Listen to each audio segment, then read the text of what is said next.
No, they have to do it this way. Oh, so right. Oh, I do it on the computer.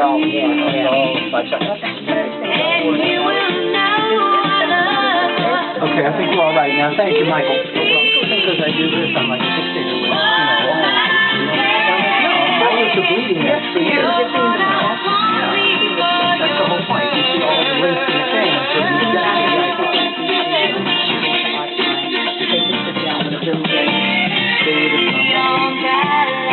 they were like, if Edison had just tuned up the pressure and saved himself, we would have been a different world.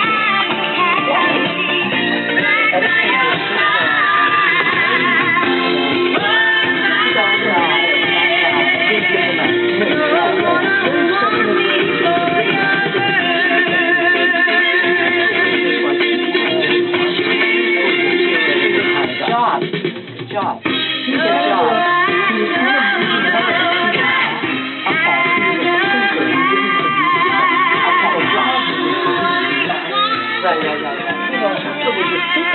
Like an Einstein. Right. More of an Einstein. Right. Einstein never made anything. He didn't produce shoes or something. But he created the thought to provoke it. Right. So if Edison had harnessed that brain and made some of his that's why they needed him. And he did hire him. Yeah. He hired Tesla and he promoted it to manager. But then they got his head. So nothing's really changed. No. Unfortunately. And that's like when I started this, I didn't know how many things I knew. And I'll walk up to museums that do medical stuff like the mirror, and I'll say, let's play the same family. I'm a gateway to you. I thought my fiance is you didn't know the medical director. Really? She worked. Here in New York? This is what wow. This was lived by Cal King. I know Jerusalem. My fiance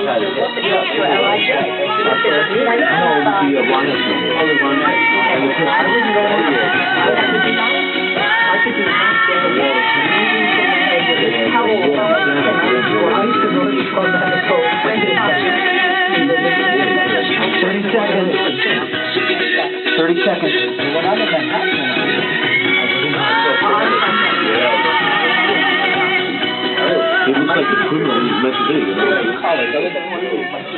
Oh, I was like that too. He created unbelievable stuff.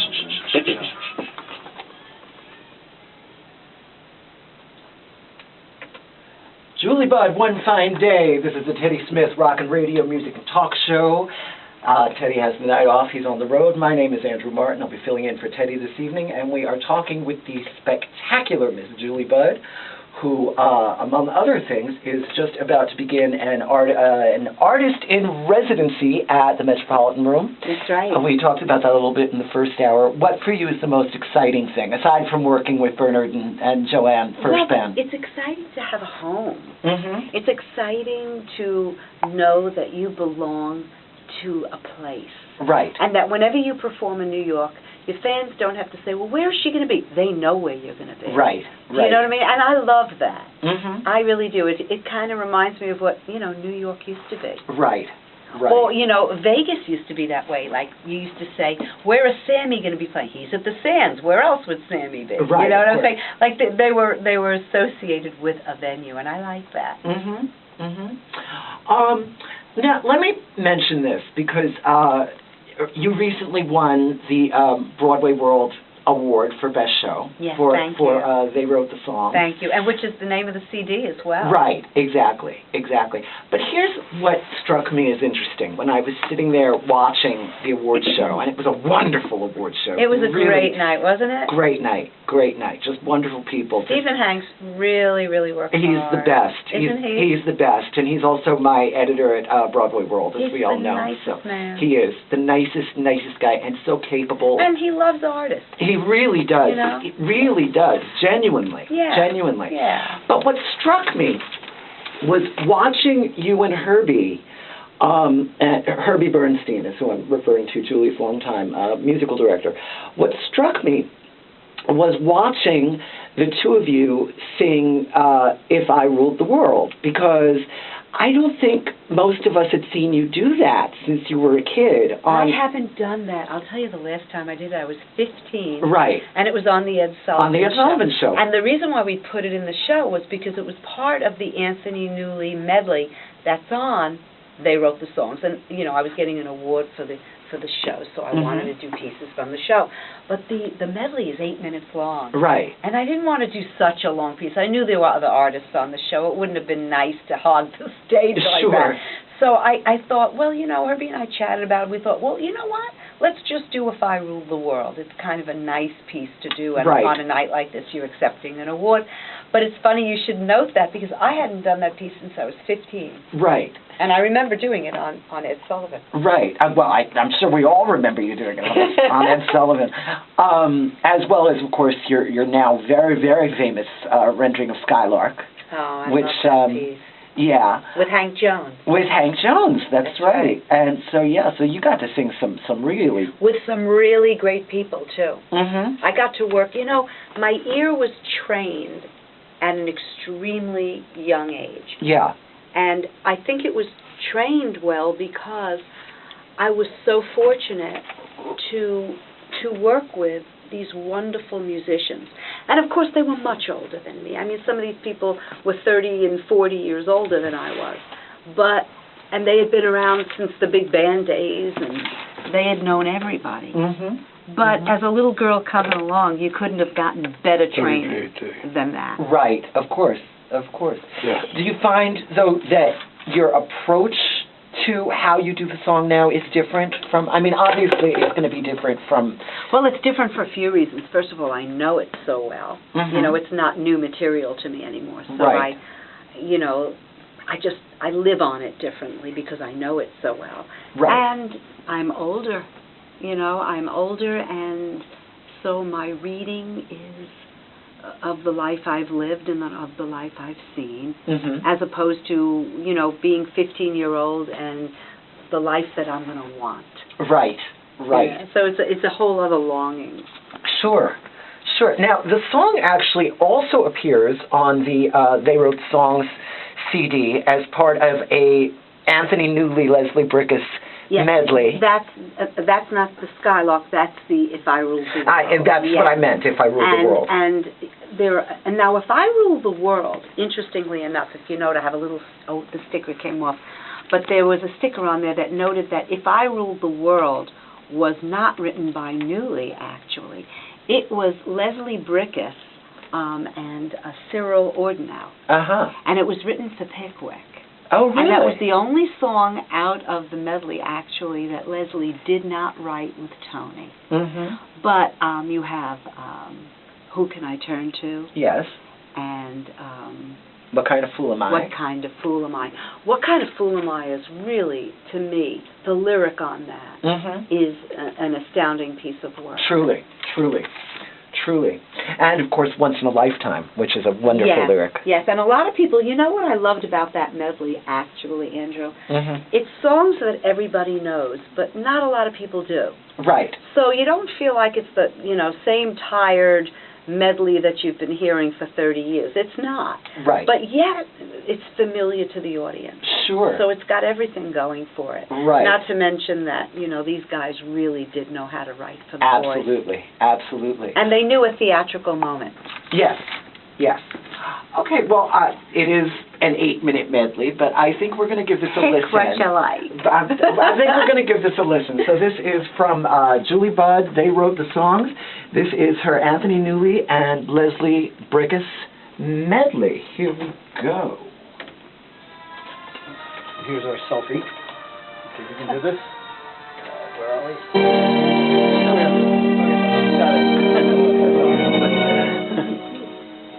Well, it's not. It's moving. It was full volume on that. Oh, I thought it was a still shot. No, it was actually a video. It's a selfie video. Yeah, once you rewind, I learned the hard way. Yeah, mine too. I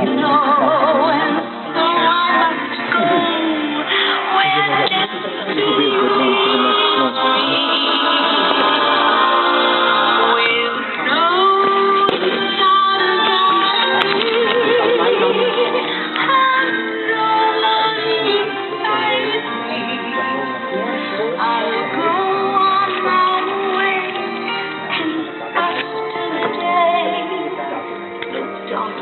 and you lost glasses.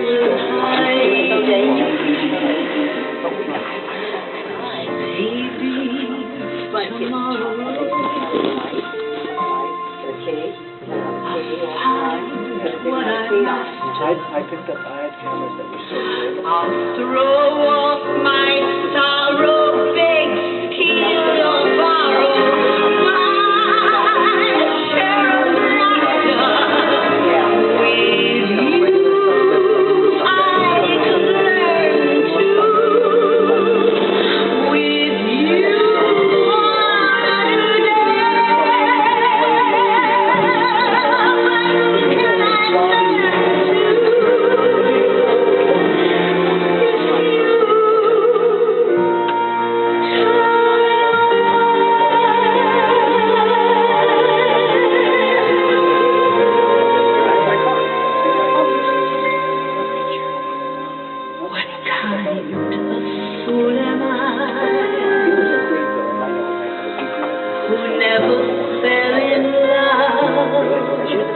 it seems that I'm the only one that I have been thinking of.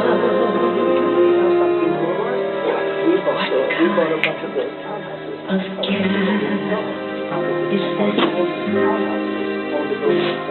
An empty shell, a lonely cell in which this empty heart must dwell. What kind of lips are these that light with every kiss, that whispers empty words of love, that lets me alone like this? Why can't I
we would treasure each day.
great, great, great medley from her album, They Wrote the Songs. You're tuned to WPAT 930 on your AM dial. This is Teddy Smith, Rockin' Radio, Music and Talk Show.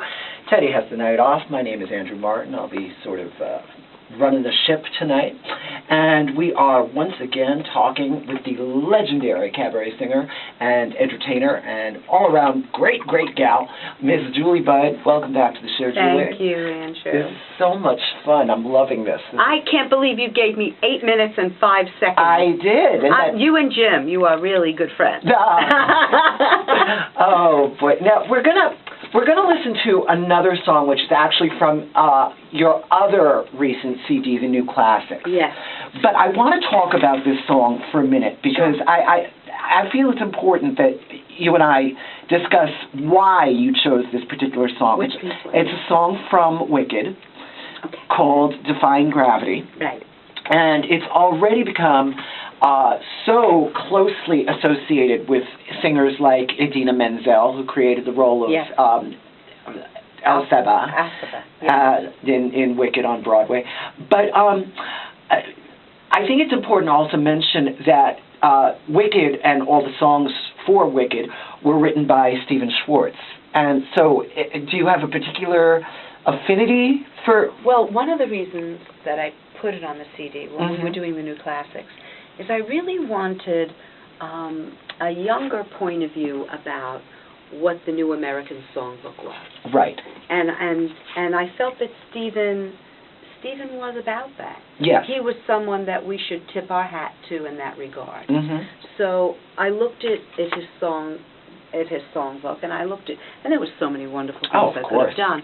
But I wanted to do something that was a little bit fiery. I wanted to have something that was a little bit more of an up-tempo. And I wanted to do something that was going to speak of the era a little bit more. Right. And I didn't choose this because it was hot at the time, because frankly when I did it, it was sort of, I mean, it was known, but it wasn't the standard that it is now. And so I thought I was sort of getting it under the wire a little bit with this new song at the time that I recorded it.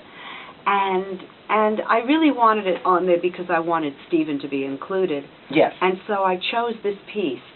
And I also, I chose it because it was a fiery piece. And it had a quiet intensity. Right. And I thought it really said the new classics. This was someone of our generation that was going to be around for a long time. Right. Right. And you've seen the show, I'm guessing. Yeah. Yeah. And obviously, I'm sure you must have enjoyed it. I loved the show, and I loved the relationship that they gave to the girls. You know, that the girls played out. And I thought that each girl equally had great songs to sing, which you don't always see in those shows. Right. They're not well balanced that way. And this was. Yes.